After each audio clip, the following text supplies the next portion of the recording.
ကဘာကြီးကိုလှဆင်ဖို့တစ်ပင်စိုက်ကြရအောင် တင်နေထိုင်တဲ့ကဘာကြီးကိုတင်ကိုယ်တိုင်ချစ်မြတ်လို့ရလား ညီမတို့နေထိုင်တဲ့ကဘာကြီးကိုချစ်ဖို့ညီမတို့ကိုယ်တိုင်ပဲမေ့နေတတ်ကြပါတယ် မင်းုံနဲ့မဟုတ်ပဲကဘာကြီးကိုဖျက်ဆီးနေမိတဲ့အထက်မှာတင်ရော ညီမတို့ကိုယ်တိုင်မှာပါဝင်နေပါတယ် ရှင်နေခေလူနေမှုစင်တဲ့အစလိုက်ရမြန်မာလာနေမြနောက်ွယ်မှာစိုးကျိုးတွေကတုံတွဲပြီးတော့ပါလာတတ်ပါတယ်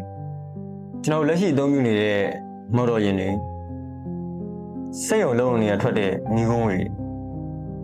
စီကံမဲ့မိုက်စုပြချင်းတွေတန်းအောင်အလူးလေးခံနေရတဲ့အရာတစ်ခုရှိပါတယ်အဲ့ဒါတော့ကျွန်တော်နေထိုင်တဲ့ကဘာကြီးပါဒါဟုတ်ပြီနော်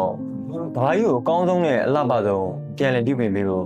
ကျွန်တော်မှရောပြင်မှာပါတာဝန်ရှိလာပါတယ်နောက်ဆိုကျွန်တော်တို့လူတောင်းဝင်မြန်ညမလဲ အဲ့ဒါရအားလုံးအတွက်အထရာရှိပြီးသားပါ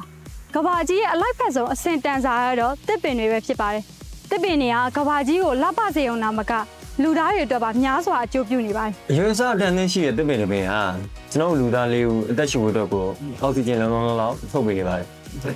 တစ်ပင်လူသားမရှိတော့ရင်ကျွန်တော်အသက်ရှူတဲ့လေးလူဆိုတာရှိရမှာမဟုတ်ပါဘူး တစ်ပင်တွေကလူသားရဲ့အတွက်ဆိုးကျိုးဖြစ်စေတဲ့ကာဗွန်ဒိုင်အောက်ဆိုက်ကိုစုပ်ယူပေးပြီးတော့လူသားရဲ့အသက်ရှူဖို့အောက်ဆီဂျင်ကိုထုတ်လွှတ်ပေးကြပါတယ်ပြီးတော့ကျွန်တော်တို့နေ့စဉ်စားသုံးနေတဲ့အသီးအနှံနဲ့ဟင်းနှင်းဟင်းရက်တွေကလည်းတစ်ပင်စိုက်ပျိုးရကနေလာပြီးတော့လူသားတွေရဲ့အစာကွင်းဆက်ဟာလည်းတစ်ပင်တွေပေါ်မှာပဲအခြေခံထားပါတယ်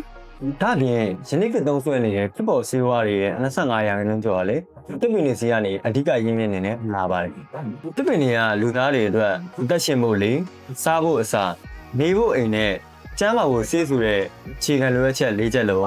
အခမဲ့ပြည့်စုံနေရဘူးဒါကြောင့်ကဘာကြီးကိုအလှဆင်ဖို့နဲ့ကျွန်တော်တို့အပါအဝင်လောင်မျိုးဆက်တစ်တွေရဲ့အနာဂတ်ကိုကာဝယ်ပေးဖို့အခုပဲတစ်ပင်များကိုစိုက်ရအောင် ကဘာကြီးကိုလှဆင်ဖို့တစ်ပင်ဆိုင်ကြရအောင် ကဘာကြီးကိုလှဆင်ဖို့တစ်ပင်ဆက်လိုက်ကြရအောင် ကဘာကြီးကိုလှဆင်ဖို့တစ်ပင်စိုက်ကြရအောင် ကဘာကြီးကိုလှဆင်ဖို့တစ်ပင်ဆိုင်ကြရအောင် ဘာကြီးကိုလှဆင်ဖို့တစ်ပင်ဆိုင်ကြရအောင်